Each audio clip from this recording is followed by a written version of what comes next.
Oops. Oh, like Ooh, that's the collective feeling of the entire building right now. That's the cool thing about live streaming is that live streaming breaks sometimes. We live dangerously here. Yeah. So it's nice to see you guys again. I'm seeing some people. We're continuing to talk about how amazing this art is, and we had a lot of questions.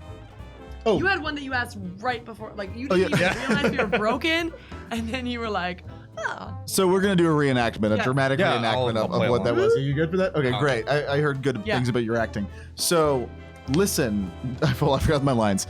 Listen. So the photography in the book was taken by a variety of people. Jason has a professional photographer he particularly likes to work with for some like the close-up, indoor photography. But some of them is also taken by Angel Ceballos, who is famous as a rock music photographer. She's shot a lot of famous bands, like Foxygen and Cool Keith, and she does a lot of album cover stuff. Chelsea Wolfe. I feel like I'm really not cool because I don't know who any of those people are. Like I was just like, it's okay, I'll make you a mixtape. Yeah, that'll happen. Yeah. But Angel's a professional photographer. She's the real deal, and she's done a little bit of photography for Jason stuff over the years as well. So I'm sure some of that's going to end up in the book. Yeah, the photography is fantastic, and as I was saying before, and not now, this is the first time I'm saying it. I mean, the layout is beautiful too. Oh, you're liking that? Yeah, if you get a chance to look at it, which I'm sure you have. I don't know if you like. Please put the Kickstarter link in the chat. Yeah, like honestly, it's so cool. Everything about it, the video that follows it, which you guys may or may not have seen.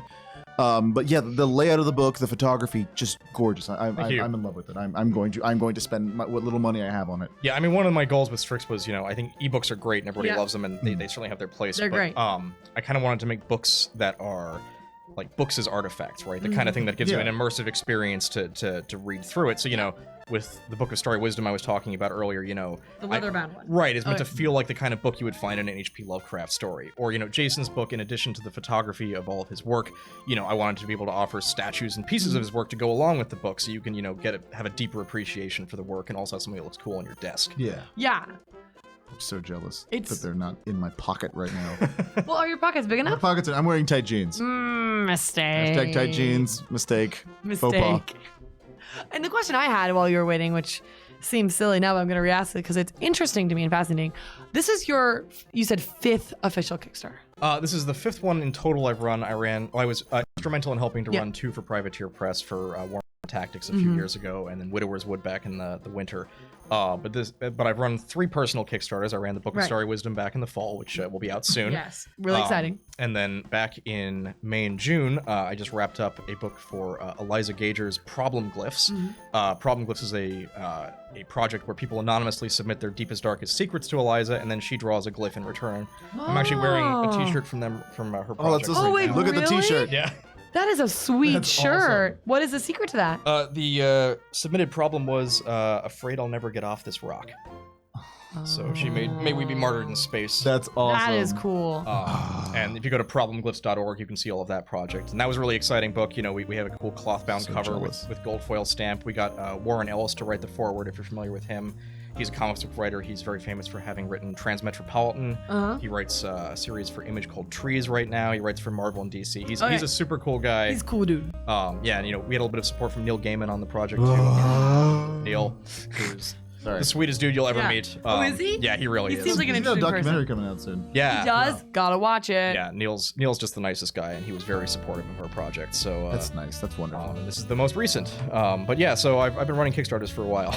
Well, it seems like because I asked, my question was why Kickstarters, and your answer was pretty succinctly great because I never thought about it this way. Yeah, I mean it's 2 parts. One of the things, if you're a small publisher or you're making a small game or something like that, it gives you access to the money up front. The best part is it's real market research, right? Like you're gonna find out if people want the game or not. And one of the traditional pitfalls of any kind of production or creation is, sometimes you make a thing and you find out, well, the audience wasn't really there. The audience didn't want it. So, this way, if people are sort of pre-ordering through the Kickstarter, you get their interest, and also it helps you, pay for your money up front. That's the sort of bottom line. But the other really cool thing about Kickstarter is, it's almost a built-in marketing campaign. Yeah, which I didn't think about until 100%. I'm like, duh. Like, you have updates, you have the Twitter, you have the hype. Right. Your backers get excited. They want to share the project with people. I get to come on and talk to you guys about it, for example. Which we love. We're so excited. Yeah. And it's a lot of fun. Like, honestly, it's very satisfying to, see those numbers going up and, people talking about your project. And, it's a lot of fun. So, when you're doing traditional book publishing,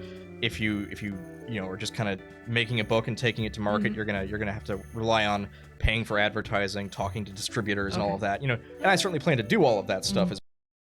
I have the luxury of doing it on the back end because I've already sort of proven that I have an audience. For and then it's just, it's really gratifying to talk to your backers because it's really humbling to see people give you their money, right? They trust you that they're going to give you this thing. So it's a great experience all around. I'm very grateful for everybody who's helped me and all of my creators do these things for Strix. That's so cool.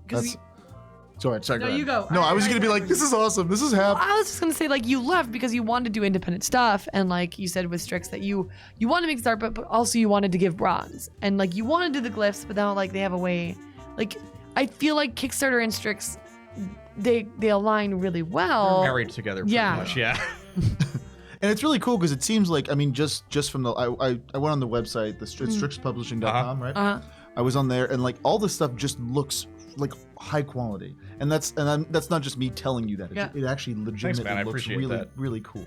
Yeah, I mean, visually interesting. That's the thing, right? Like I want to create beautiful works of art, even if it's a book. Right? Yeah. Because it's all well and good to have an ebook, but it's not this physical thing in your hands that you can linger over and all of that. And when you're doing the art books and the illustrated stuff, we're going to do ebook editions of everything as well. Why not? Some people like that. I think it's great to have that as a supplement.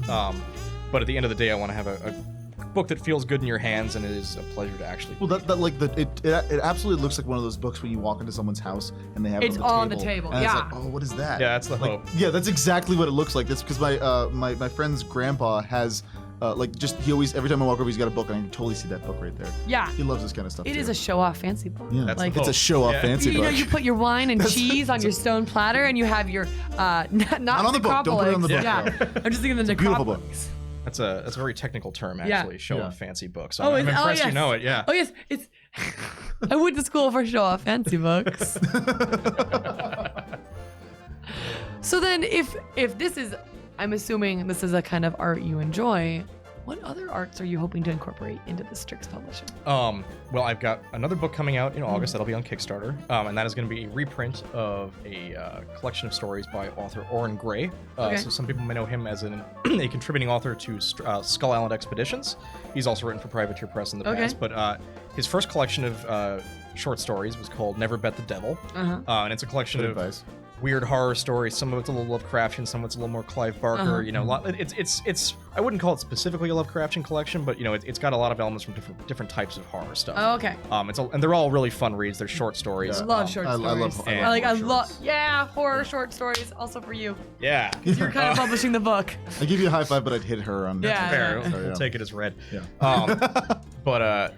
So that fell out of print last year, and his new stuff is doing really well. And he came to me saying, I'd like to get this back in print. So we're going to produce a hardcover version. It's going to have a red cloth-bound cover with a gold foil stamped illustration by artist Mike Corley, MS Corley, who's a really talented cover artist. Okay. And he's also doing interior illustrations for all 11 of the stories. Ooh. We're actually adding one new story to that, and then if we had our stretch goals, Oren's going to add up to 3 more stories, each of which will receive an illustration. Okay. And that's going to be in August.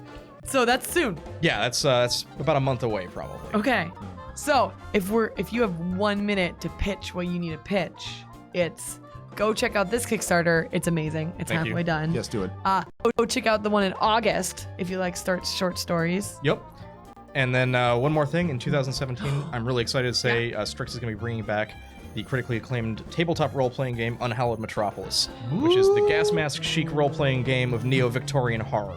Steampunk, sci-fi future, zombies after the end of the world. Can we play that here? Well, we have to wait till 2017. Well, we can do it. We'll pick you up. I've got the revised edition in hand already. So let's see what we can do. But yeah, really stoked to bring that back. It's gonna be a whole new second edition, ground up rewrite from the top to the bottom. New rules, new art, new photos. That's what we need. Oh my god, that sounds so amazing. Oh my god, you are the bringer of knowledge and fantastical things. I'm so happy. No offense to you. I'm happier now than I was. I'm kidding. Cool. You're great. Yeah, I'm sticking with you. I'm with you. I'm into this. Also, I'm sticking with you. I like your hair. Yeah, go follow Strix Publishing. Is that on the Twitter or the? On the Twitters. Strix Publishing. It's on Twitter. We're at Strix Publishing. Okay. If you look for Strix Publishing on Facebook, you'll find us as well. We're on Instagram. We're on Tumblr. We're just about everywhere. The so Twitter has an adorable cat named Chud, right? that is the Strix Publishing house cat. He's my old man Chud. Nice. I think actually there's a picture of him with my bronze fetus skull somewhere Yeah, yeah. on the Twitter Oh, feed. well, So That makes sense then. Now that All right, just to say we're gonna sign off really soon because we're out of time. We're so sorry about the malfunction. malfunctions, but it's really exciting that you guys stayed and that we had some secret talks that you guys can't know about. Secrets. Shh. But stick around. We're gonna have Do Better with Goobs. It's our new show that's out right after this at 3 o'clock, where he's gonna play Griffball with DJ Blue. We're taking bets. I don't think there's any games. I think they're just gonna practice. Well, I'm gonna take bets. Okay. And then at 6 o'clock, there's gonna be Valiant. Yeah. Gonna be sick. So please stick around. I want to say again, if you are new, thank you so much. Vampire Teddy, thank you for subscribing. It was a good time. Thank you, Simon. yeah, thanks for having me. Yeah, and it was you know, amazing. if you're already supporting the Kickstarter, think about it. Thanks so much for your support. You know, it's really appreciated. And I hope you like the stuff. Yeah, Yes. well, I mean, Yeah. it's high quality stuff. I don't know why to sing High that. quality It actually stuff. is. Gonna make a bronze fetus skull forever. Yeah. Thank you. You're right. We're gonna sign off before we say anything else. Shut it down, Joe. Cheers, sexy bastards. Thank you.